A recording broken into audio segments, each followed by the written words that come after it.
Hey guys, welcome back. BDC Gear here. We're back with Season 8, Episode 10 of our weekly P and Q and C and A and T videos, which I recently have gotten back into saying that, despite the fact that we've changed the name to Q&A. Alright, that's funny. But anyway, Q&A videos.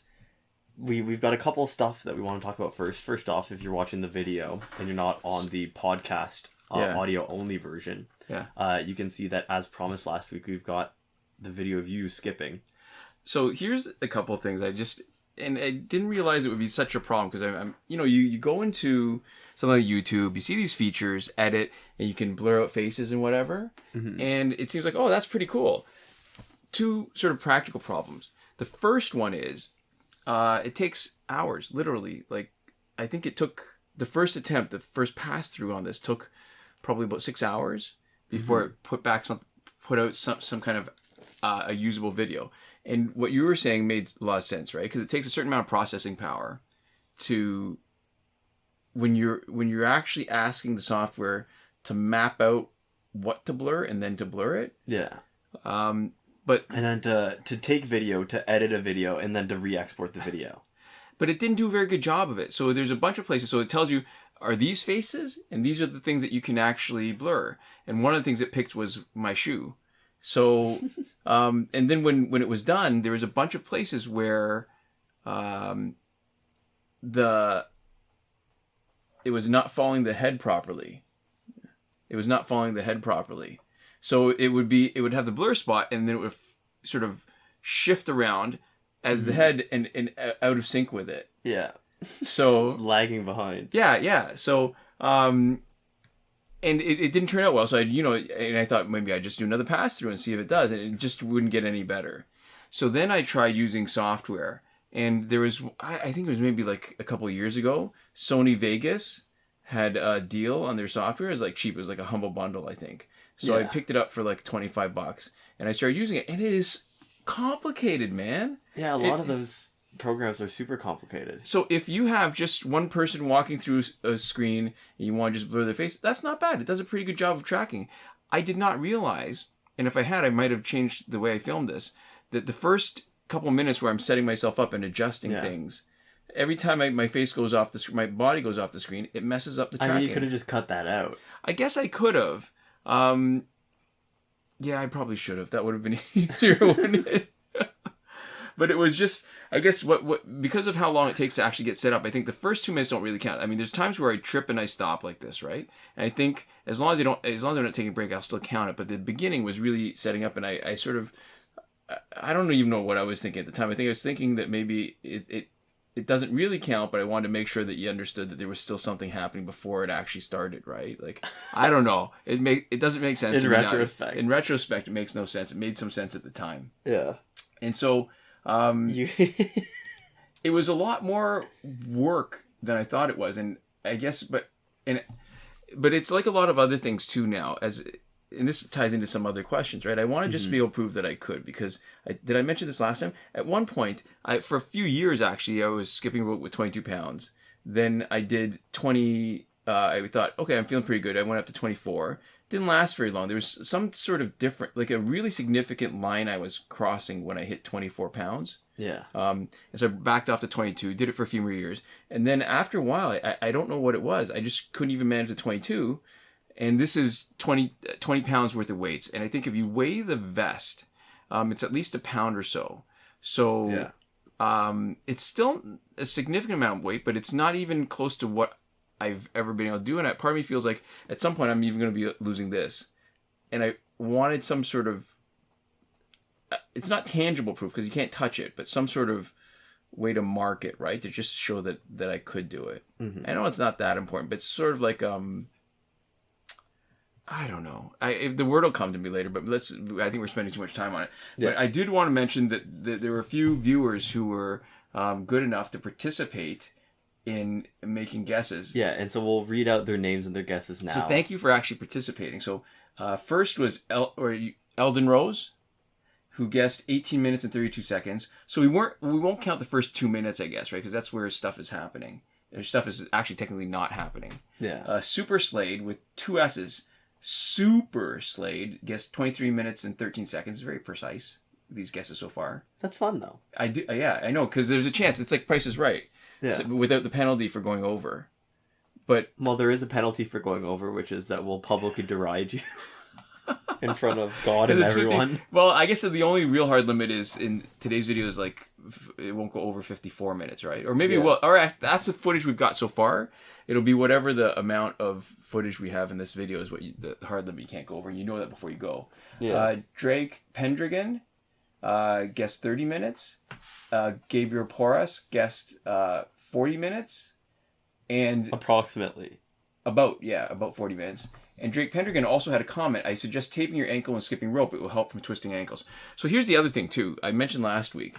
The reason why it was more of an immediate concern that hadn't bothered me before was I'd injured my ankle, not from skipping. Mm-hmm. I actually don't even know what. I had a pain in my ankle, and it's the wrong part of the ankle. So when you twist your ankle, it's usually on the outside of your ankle, right? Yeah. Because you invert your foot, and it just forces, like when you land on it, it just twists inside, and it potentially rips the ligaments on the outside. Mm-hmm. It's very hard to do it the other way because it jams into the bone. So having pain on the inside of your ankle, like a mechanical pain, is really hard. Yeah. And so I don't know what happened. It wasn't just painful to skip. It was painful to walk. I had trouble walking for at least a week. And it took me, so I had to stop skipping for a while, and then I had to build back up to this again. And once I built back up to it, I thought, while you're here. While I'm here, who knows when the next thing's going to hit me. So I guess, because I've been doing this so this has been 2003.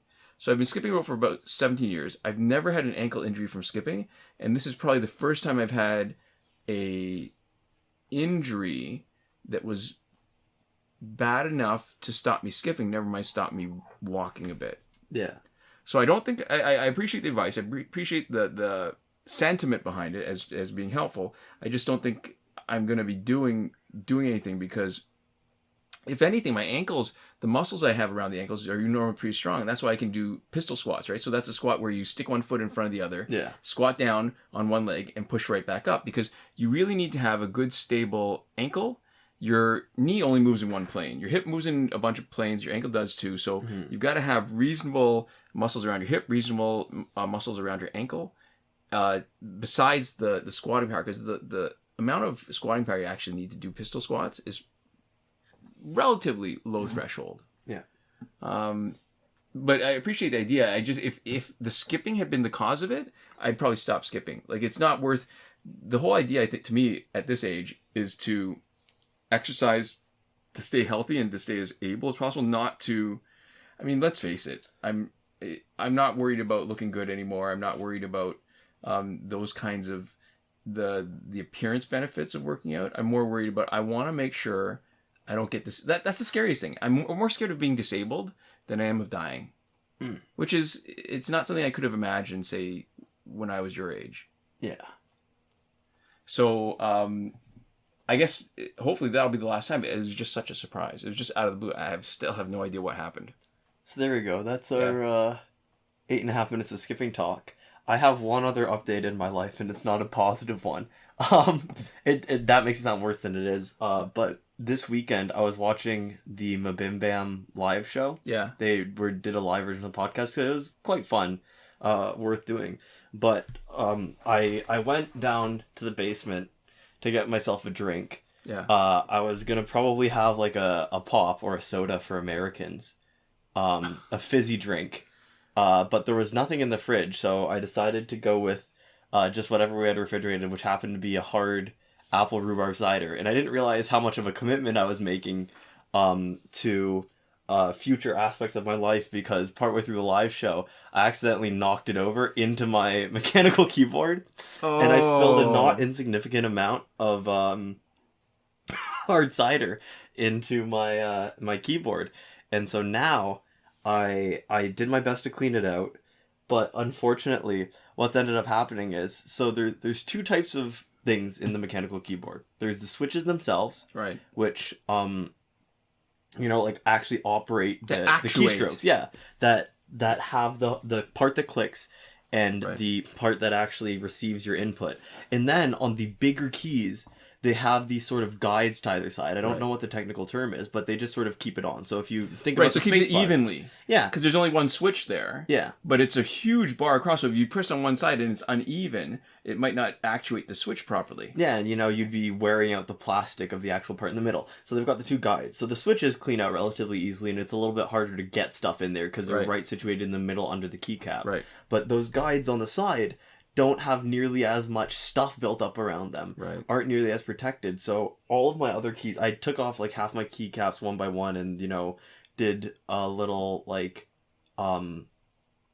paper towel and I dried it out and then I did a wet damp paper towel to do the whole cleaning. Well, the problem is that somewhere in one of the little empty spaces in the right guide on my space bar, there's a little bit of sugars that I can tell. And so I've just got a real sticky, mushy space bar, which is the worst key to have not work properly. You probably use that more than any other single key. Yeah. For video games, you always have to use a space bar. Right. Without fail. I think with almost no exceptions. And when you're typing, you use the space bar key constantly. Right. I don't know if it would be used more often than like the most common letter key, like the E key. They might be a similar, but I'd imagine that you use the space bar more than any other key. Right. And so unfortunately, I've been in there with the Q-tip, with water, and that's supposed to work, and then I'm doing it with isopropyl alcohol, and I can, when I really get in there with the Q-tip, I can make it work fine for a while. Right. While there's a little bit of that isopropyl alcohol or water in there. Because it's moist. It's in solution, and it's not blocking it. So I'm making the sugar solution, but when it dries out again, I'm not able to get the sugars seemingly out of the actual place, so I need to start looking at taking maybe some more extreme measures to clean out my keyboard. So if anybody has good mechanical keyboard cleaning advice, hit me up because I am in need of it. I think maybe just over time, if you keep on doing that, that'll be enough. Because what's happening is when you put water or isopropyl alcohol, you're putting in sugar in solution. Hopefully a little evaporate. Some of it comes. It dilutes it enough that some of it that's still on the Q-tip comes out. Yeah. And then as it evaporates, it crystallizes again. And then each time you do, there's just a little bit less sugar. Yeah, so I'm working on that. And so the other thing is that my keyboard smells more than you would expect of apple rhubarb now. What does rhubarb even smell like? I don't know. Does it smell like something? Like, I don't know if rhubarb smells. Rhubarb to me... Alright, so this is something I never understood. I mean, is rhubarb...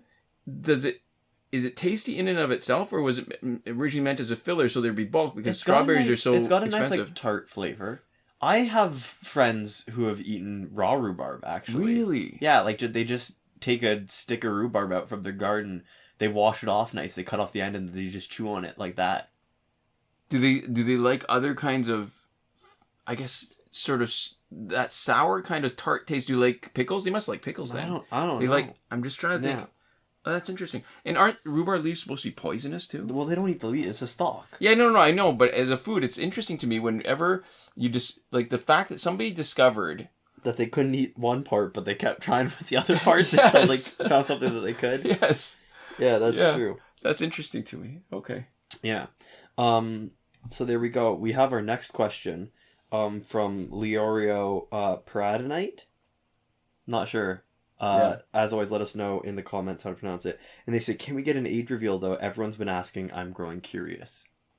So you were saying before we start filming, when you say everyone has been asking. I think one other person has commented. Age reveal is a very specific piece of information. Right. I'll give two pieces of information, which is that we live in Canada, and I have not told you about any illegal activity so far in this video. So I'm in university, and I'm of legal drinking age. And I think that's enough general information. I'm in Canada, I'm in university, I'm in the normal years that you would be an undergrad in university. And I am of legal drinking age in Canada, but not legal drinking age in America. So I think that narrows it down actually pretty significantly. Oh, yeah, that's true. Yeah. What's the legal age in drinking? 21, most places. Is it? Yeah. Okay, I did not know that. So it's been. Oh, here's my clue. It's been a long time since I've had to worry about that. It's been a long time since I've been carded. Well, the other clue for your age is that you were my biological father. This is so true. you're at least... I guess there's some sort of physical limitations to that, right? Yeah. Yeah.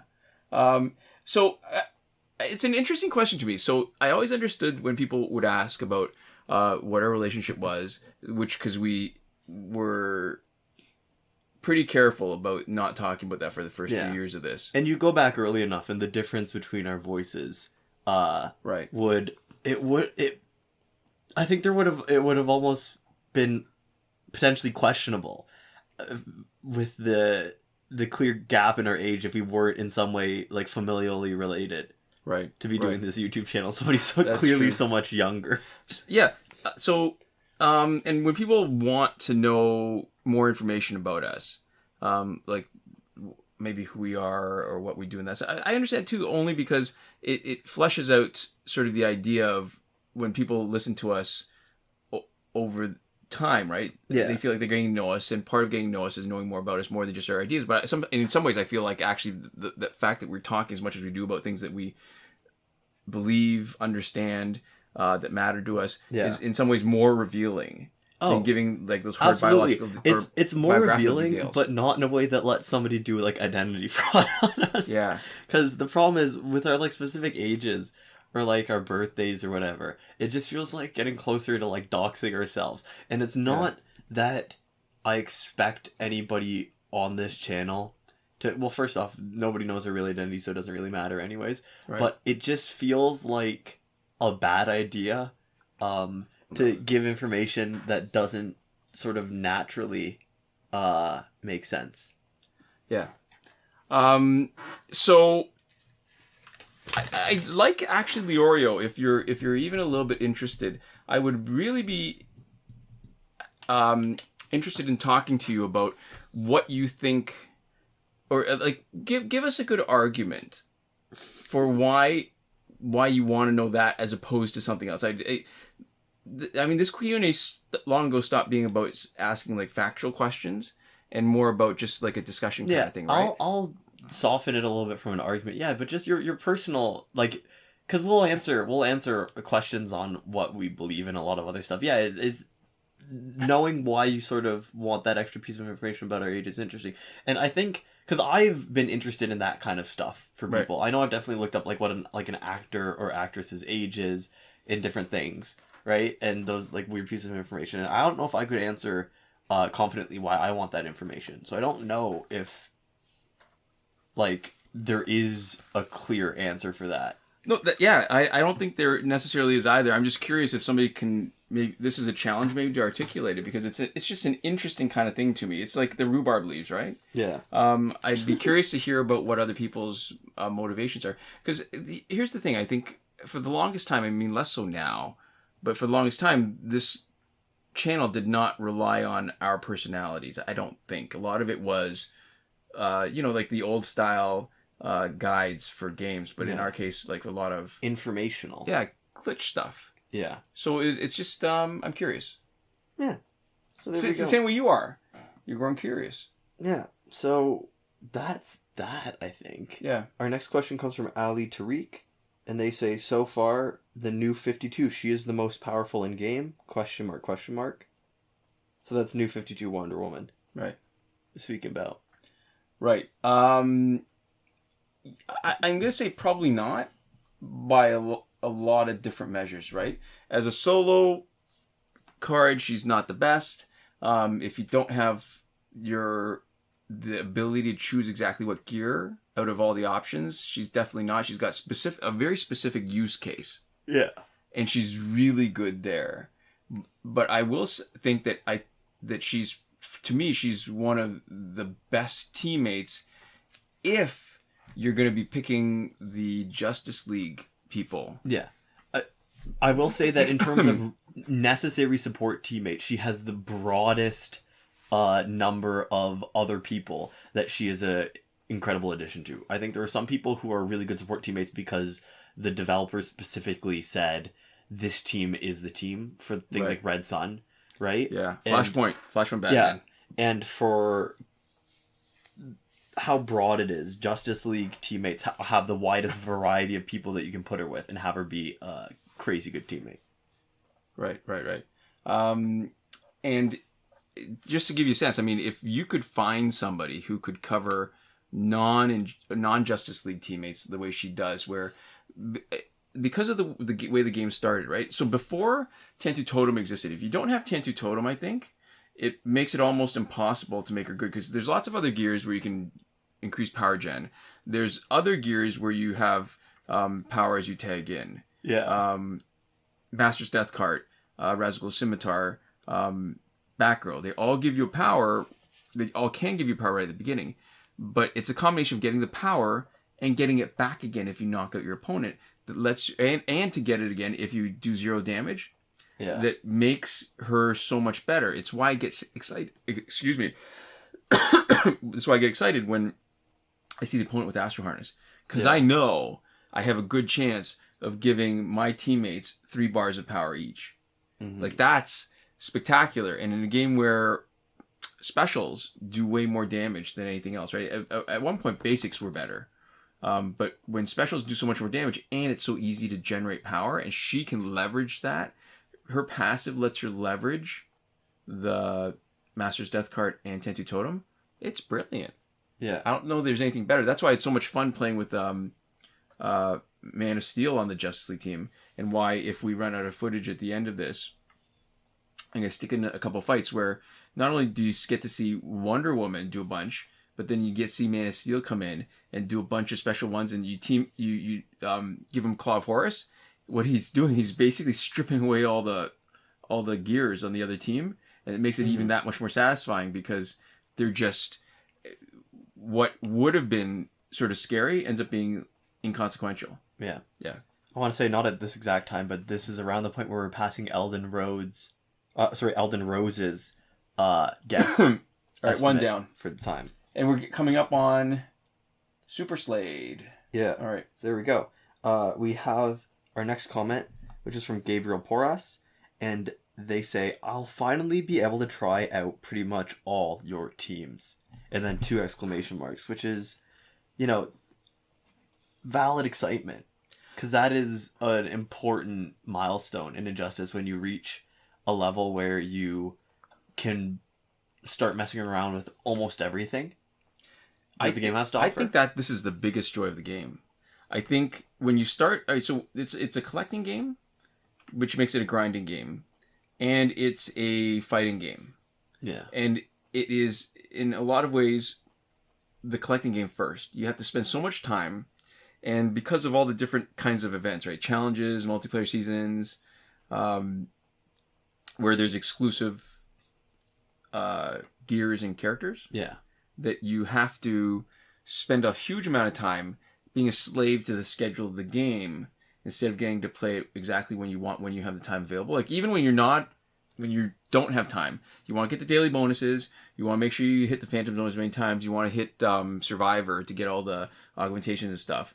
There's a real grind there. I mean, they've done it. And then every time you get money, you got 4 different things you want to spend it on. Right. And they've done a lot of things to make it really interesting, right? So that you don't lose interest in it. Like, it's still... you can still make progress and enjoy it. Mm-hmm. But man, it is an absolute joy when you can treat it more like a sandbox and you get to experiment with different teams. And when you have an idea, oh, I wonder if this would be cool, you just get to do it. Instead of having to think about something and then delay your gratification for weeks or months, depending on when something comes around again or how long it takes to build up resources to do it, like whether it's nth metal power credits or whatever. Yeah. This is welcome, Gabriel, to the best part of the game, which is sort of the end game, but it's not. I was going to say it's not really, but it technically is because of lack of updates for as long as it's been. Yeah. That now it is close to the end of the game when you've got pretty much everything that you want or need. Mm-hmm. Right? Yeah, no, I just... No answer there. No question either, but... I'd love to hear when people have actually... I like the questions better when somebody who has the team already and they're thinking about what to do with them and they've already got some ideas. Yeah. As opposed to... I mean, it's not bad to theorize about what something could do, but it's not nearly as fun because then... Yeah, the person's theorizing, they don't actually get to go out and try it out after that. Yeah, yeah. So you only get sort of half the equation. Right, absolutely. Yeah. But it is aspirational, so I guess there's a certain joy in that. in reaching for something that you don't have yet, but know that eventually you will. Yeah, that's true. Agreed. So there we go. Our next comment comes from Sun Gaku, and they say, I have a Flashpoint Batman at Elite 4. Is it worth spending the 500,000 to promote him to 7? That seems cheap. Maybe Sun Gaku, it feels like it should be like is a play on words. Goku, does Gaku mean something else? I'd like to know if you're listening to the Sun. So I'm guessing they have 2 copies already. Yeah. Like 2 copies they haven't used, and it'd be going to Elite 7. I think, to me, the short answer is no. But there's a small qualifier. I think it's possible that it might be worth doing it. I mean, what is your goal? But maybe. No, but maybe. Probably not, is, I guess, the right answer.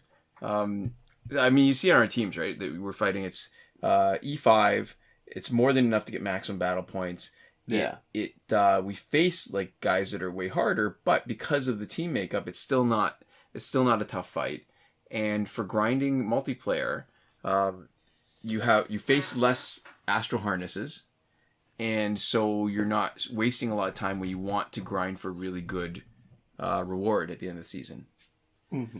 So the amount of credits that you're going to spend is that you could, I mean, maybe you've got everything else. I mean, we've got everything else. We've spent all the credits we need to maximize our gears. Mm-hmm. Yeah, now we're just working our way up to enough credits to get auto banned. This is true. I don't think that's going to happen. Yeah, but the number is high enough that it'd probably be impossible, but it would be very funny. It would be horribly sad, but almost funny. Yeah. The biggest argument for promoting somebody high to the point where your matchups in multiplayer, I was thinking MP, and I don't know why I wanted to say Facebook, because in my mind I was picturing the M and the P and the F and the B. And I don't know. My mind is just going on me. It's been a long day. So what's funny is that I've been doing a lot of reading about Facebook today. Oh yeah, what for? For a project that I'm doing. Oh, okay. I want to hear about that actually. Okay.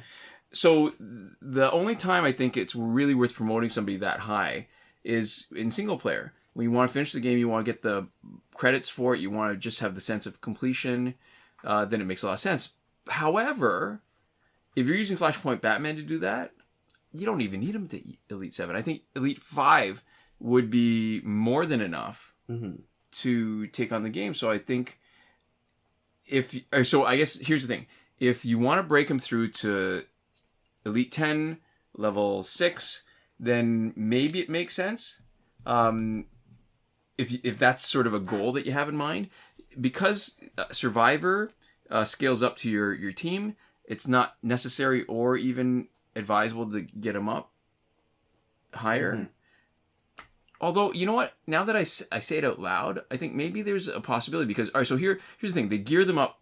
Sorry, they scale up to your team, right? Yeah. So he scales up a little bit, but his damage scales up way more than his attack stat actually does. Yeah. So you could make the argument that because you get way more benefit out of the promotion because they've got that extra... They used to call it... What was that thing that they call it for the extra critical damage? Destructive blows? Yeah. Then maybe the separation between you and the highest levels of the in Survivor isn't as big. But I mean, there's still enough of a gap. I feel like it's still not worth it. Yeah. So maybe if you needed 500,000 to promote him to 5, but to 7, probably not. Yeah, probably not. Mm-hmm. Would not advise it. So there we go. We've passed Super Slade's guess, by the way, and we're coming up quickly on Drake Pendragon's. Just a couple minutes off there. Yep. So we've got our next set of comments. First one comes from Smoke and Foreman, and they say, what elite level is good for N52 Wonder Woman when playing multiplayer battles? And then that includes a reply from Puneet Gulati, which says, I guess it would depend on your team. An Elite 10 level 60 Batman wouldn't go with an Elite 0 Wonder Woman. Go well with an Elite 0 Wonder Woman. I think for this particular case, the team should have similar levels so as to make the best use of her. Feel free to provide any differing opinion. Right. I think it's a good answer. It touches on all the things. I mean, it's not exactly how we would have said it, but... Yeah. It's quicker than how we would have said it, though. That's true. We like to ramble a bit. it matters so much who else you've got, right? Because she's so flexible, you can use her with any Justice League. Like Flashpoint Batman, for example, he's Batman still. And so he would benefit from her passive. Yeah, so the main thing is that because she's broad, for most of your teams, right? For Flashpoint, for example, it's very clear what all your other Flashpoint characters are at.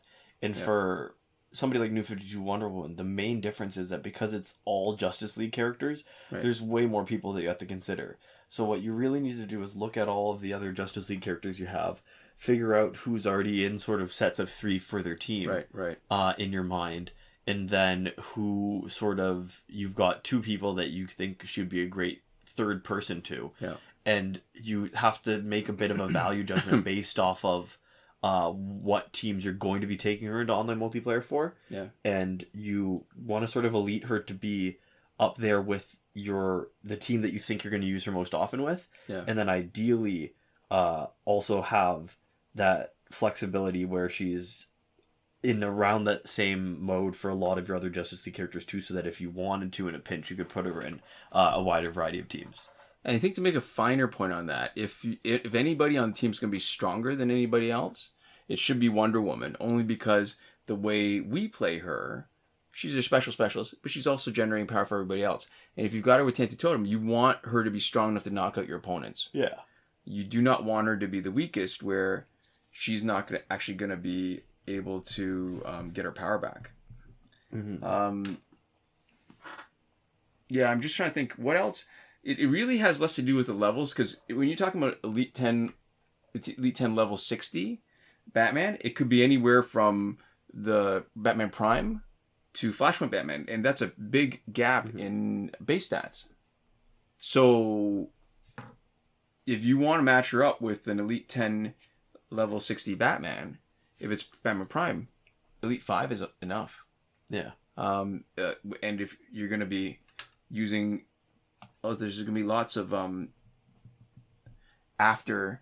You're going to see marks all over the screen, because I as much as I care a lot less now than I did a few years ago, I'm not really that interested in doxing myself. So every once in a while, we're using software to do it, and using tracking software, it still doesn't blur it nearly enough. So your face keeps popping out of the... In and out. Blur, this is true. So I might actually be doing a little bit more post-production. It seemed like a good idea at the time. Yeah. And it feels like less of a good idea now because of how much work has been involved and how much trouble. But I guess the thing is, like with any other software stuff, as you learn, part of... It might be a lot of time spent on this project that I didn't intend, but hopefully I'll be able to use it and apply it in the future in a way that pays off a bit, right? Mm-hmm. It's like, when you get comfortable with other software, you develop a little bit of expertise with it. Like you did with Photoshop. Yeah. Still not good at Photoshop, but... But it was worth playing around with it, right? Like it was a bit of time, it was almost fun, until it was not fun anymore. Oh, it was mostly fun. Yeah? All right. I don't think I ever did Photoshop stuff that wasn't at all fun. Right.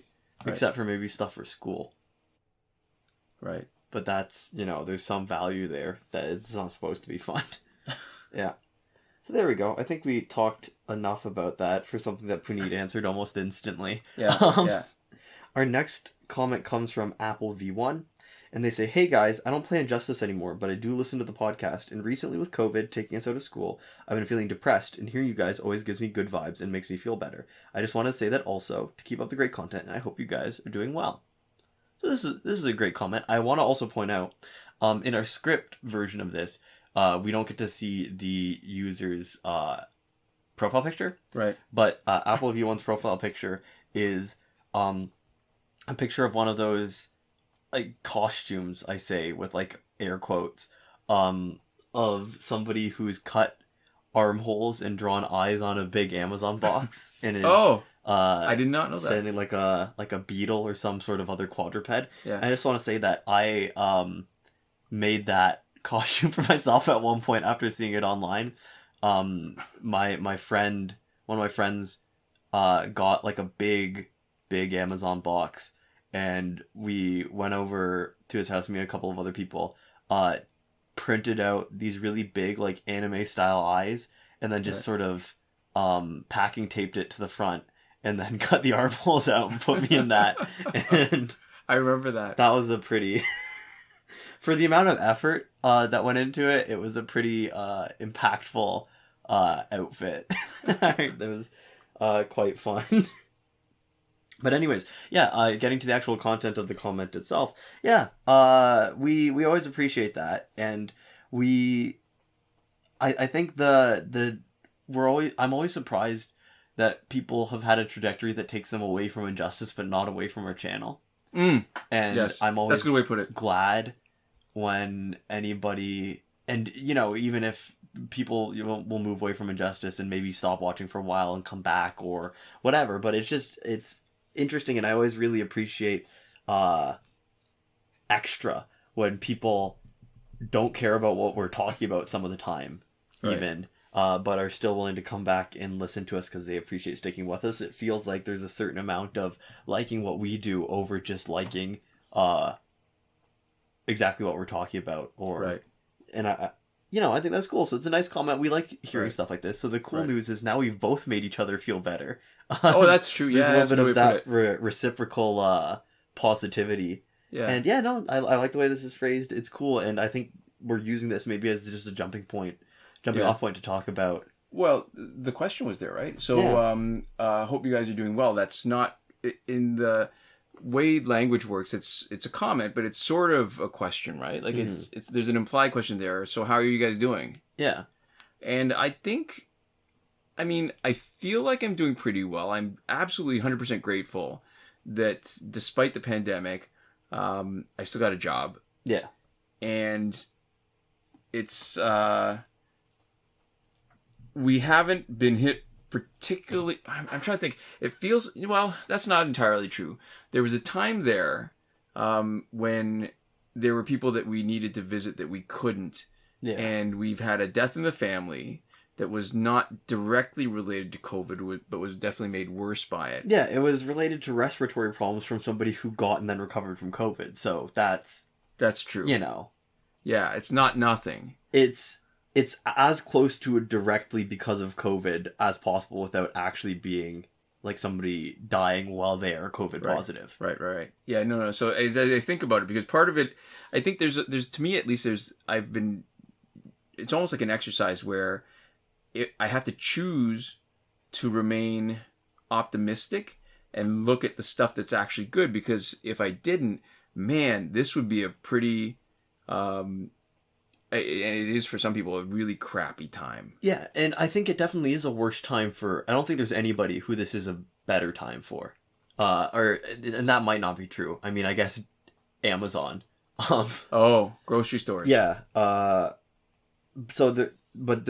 there's almost nobody who this is a better time for. And so, yeah, I think... Or billionaires. Yeah. Apparently billionaires have added hugely to their gold hoards during the pandemic. One of the... We really do speak in comparison, and I think that's the main thing, is that we've been comparatively pretty lucky. Yeah. And part of that is stuff that has happened within COVID, and a lot of that has just been our privilege leading up to it, before and coming into it. And so that's been, we've been better off than other people. And I think one of the things that has become increasingly challenging is to continue to be a responsible person, especially when I know friends or like just people that I know well enough to like follow on some sort of social media platform.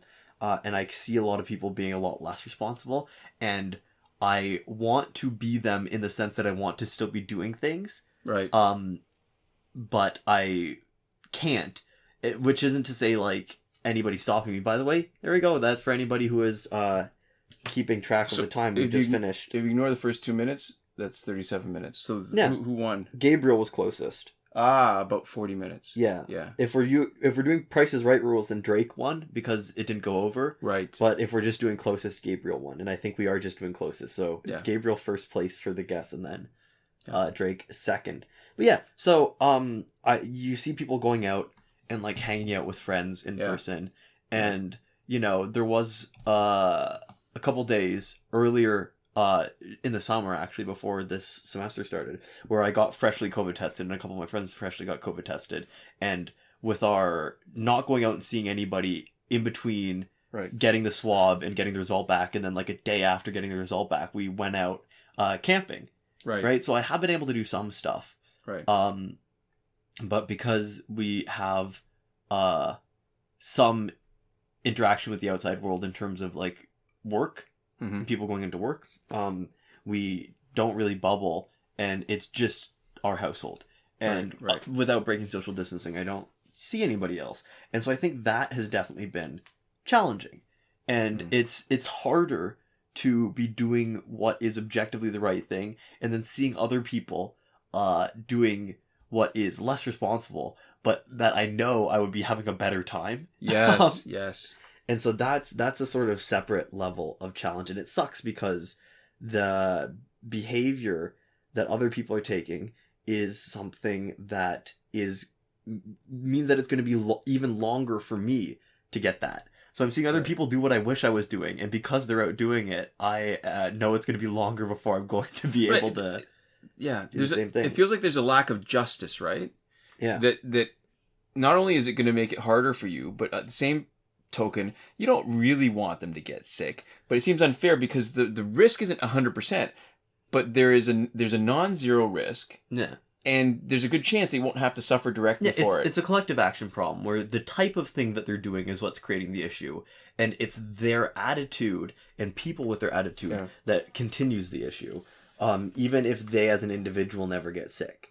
But it's the underlying... So I know this is a mentality I had a lot more when I was younger, is that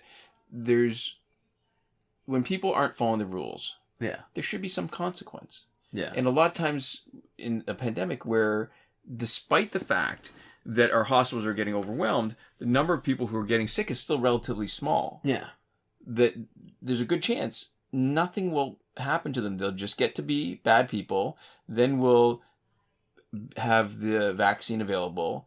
Then, 80% of people will get vaccinated minus the 20% of anti-vaxxers. And the anti-vaxxers won't have to suffer because we'll have all taken the bullet, taken the needle to protect them. And I don't know. It's that whole, it feels a little bit unjust. Yeah. Speaking of unjust, I hadn't told you about this. So you're hearing this for the first time. I actually have a friend, my friend and her partner, both got COVID. Actually, just today. And they... People I know? You don't have to mention names, right? You'll know one of them, I think. Right. Okay. But anyways, and they were totally responsible. Yeah. My friend doesn't go out like basically at all. Right. And the partner also has been responsible, but the partner works at a children's bookstore.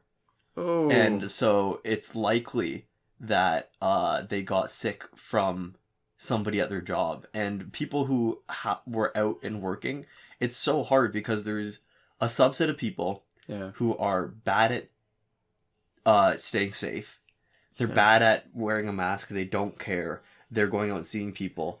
And when you work in a store, you can't choose to not interact with those people. Right. You aren't able to distance yourself from them. Whereas if they're like, your friends, you just go, no, I'm not going to see you.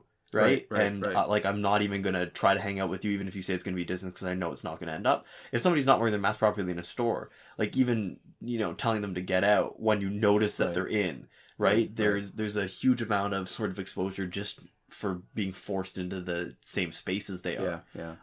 And having to deal with that for like an entire shift instead of like the amount of time that you spend in a grocery store getting groceries for yourself is really challenging. So I know people firsthand who are now victims of somebody else who is sick going out, right? And probably not taking proper measures, right? Like that person either wasn't wearing a mask or wasn't wearing a mask properly, or was like, something happened. Yeah. And so that's, it's quite unfortunate. I don't even know why this is occurring to me right now, but if you're, I've been trying to think of analogies, right? When we talk about, because you hear a lot of those arguments, because part of it is a tragedy where you're talking about where people do everything that they possibly can, what's available to us now to try to stay safe. And it's a lot like getting pregnant. So when you don't want to get pregnant, you're focused on the failure rates of the different options that you have. Yeah. And it feels like, even being 90% good is still not that good. Yeah. When you don't want to get pregnant. On the other hand, when you want to get pregnant, the times where you can't, the times that you can't when you actually want to, or if you're going to be irresponsible about it, there's a lot of times where people just still don't get pregnant when you're not actually taking precautions. It's still not a great analogy because the argument I always hear... Yeah, because only one half... I don't think there's anybody who wants to get COVID. Yeah, well, it's that... I guess I'm still struggling with it, so that obviously didn't work. But when people make the argument that, your masks aren't going to protect you. And it's true. They don't protect very much, but they're sort of what we've got. Yeah. And when people aren't careful, they still get the good outcome. And then when people are careful, they still get the bad outcome sometimes. Yeah.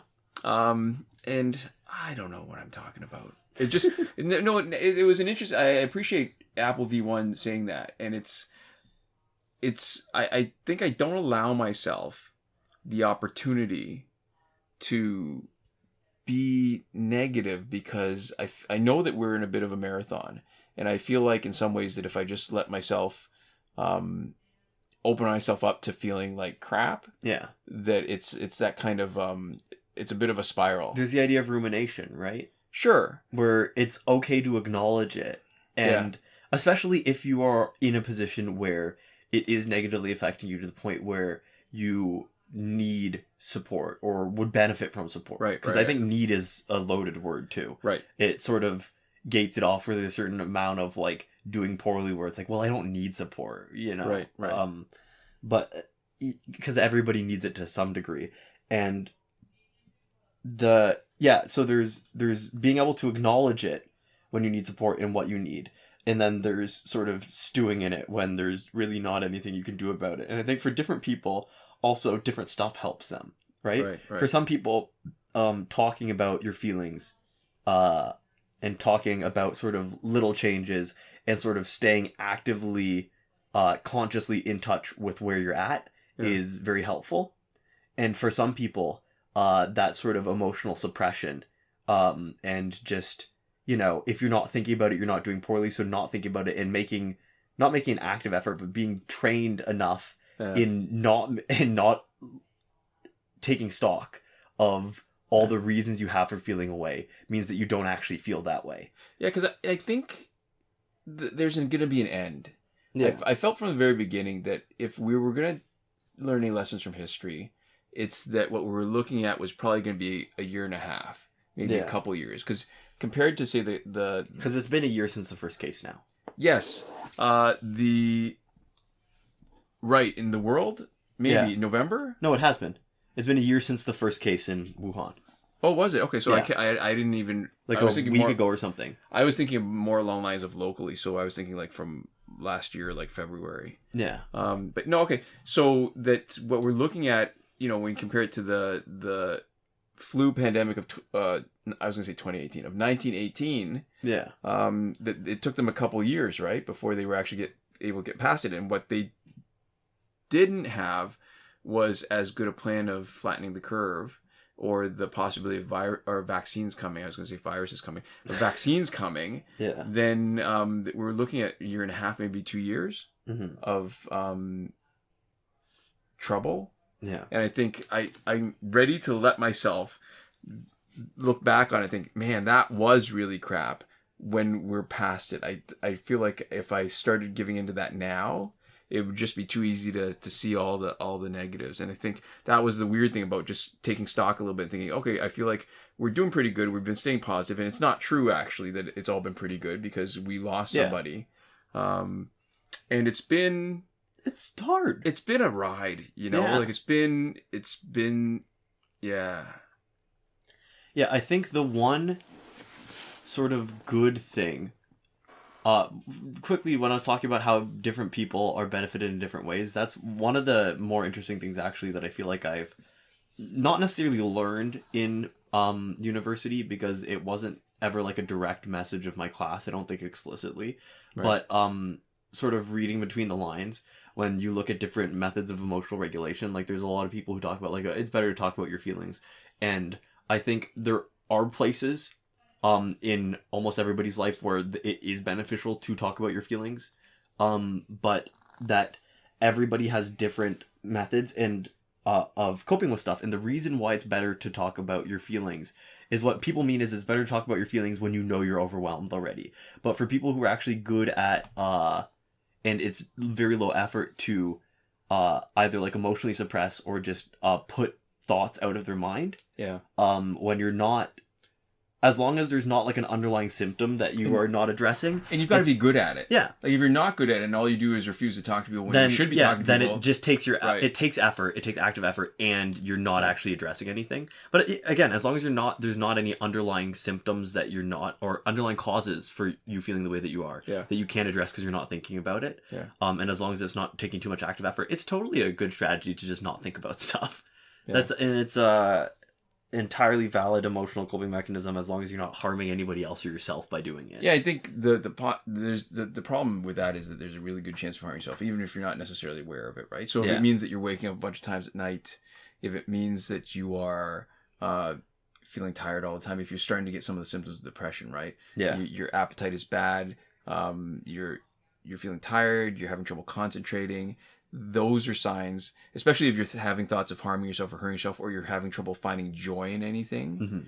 Mm-hmm. Those absolutely people, I'm going to strongly recommend that you get some help. Reach out to somebody who you trust, whose opinion you value, and I guess one of the things that I do want to point out too is that one of the reasons why people don't want to reach out is that they don't want to be a burden to other people. Yeah. And I think that if there's anybody in your life who cares about you, then it would be more of a burden to them to know that you needed, or that you could have benefited from their support and you didn't reach out for them. Yeah. And I think people are worried about introducing sort of negative emotions into somebody else's life with this stuff too. And I think one of the things that's hard is that, like, when people are sad when you tell them that you've been doing badly, they're sad because of a thing that was already true, and they're just being made aware of it, right? And they're sad because they care about you. They're not sad because you're telling them, right? You're not making them sad by telling them. It is sad, the thing that you are going through that they are now aware of. But I think anybody who would care about you would rather know and rather be accessible to you in whatever form that they can be than to let you just keep going on. So this would normally be the part where we direct you to local resources, right? If you're feeling like you're overwhelmed, that you need help. Yeah. But because I think our audience is relatively large and broad, I'm just going to say, there is always some sort of help that's available to you. It's only a couple of clicks away, or a quick search. So yeah, don't isolate yourself from the help that's available to you. Yeah, is what I want to say. There we go. Yeah. And I guess just to finish up talking about this too, just the last thing with Apple is that we're glad if there's anybody that listening to us is helpful for. We're really glad to be able to be that for anybody, for however many people. Knowing that there's at least one is cool. So thank you so much for the comment. Yeah. Really appreciate it. Thank you very much, Apple. Yeah. And so there we go. I think that's a nice point to end it on, actually. So we've got some people that we want to say some words to. So this space, which was normally reserved for a shout out to Eliza Caton, is today going to be used as a moment to remember the Garfield themed restaurant, Garfield Eats. It had an app with games and videos for some reason. It had Garfield shaped pizzas. It had lasagnas, and it was cut down before its time, cruelly. No longer serving the streets of Toronto because the landlord says that they stopped paying their rent and got locked out, and the person who owns Garfield Eats says that the landlord was terrible. So I guess you can believe who this you is want. me puzzled. All right, so okay, who you want with that, and I think we might end up talking more about Garfield Eats next episode because there's a lot of fun stuff there. Yeah. But for now, we'll just take a moment to remember the Garfield themed restaurants that we lost along the way. Right. And we'd also like to give a huge thank you to everybody who supports us on Patreon. So that is Consul Peasant and Edwoon, who are supporting us at the highest last word tier. Mohammed Albshaiti at the Your Message Here tier. For some reason I felt like I said tier wrong, and I know I didn't. Sorry. Let me finish up. Shawn Farrell, Daniel Simonson, Aaron Maule, Michael DeVries, Brandon C., Irvin Ruiz, and Eddydoo, who support us on the credited level. And Chris Wolf, Scarlett Danny, Awesome Gamer 2for1, Pavu RS, Gavin Malott, and new this week is Isfar E at the gratitude level. Yeah, so there we go. Thank you so much for all your support. Not just to our patrons, but to any of you for whatever way you engage with our channel. And if you're, watching up to this point, even just watching through our whole videos. So yeah, thanks so much, and we'll see you next time. Komoda.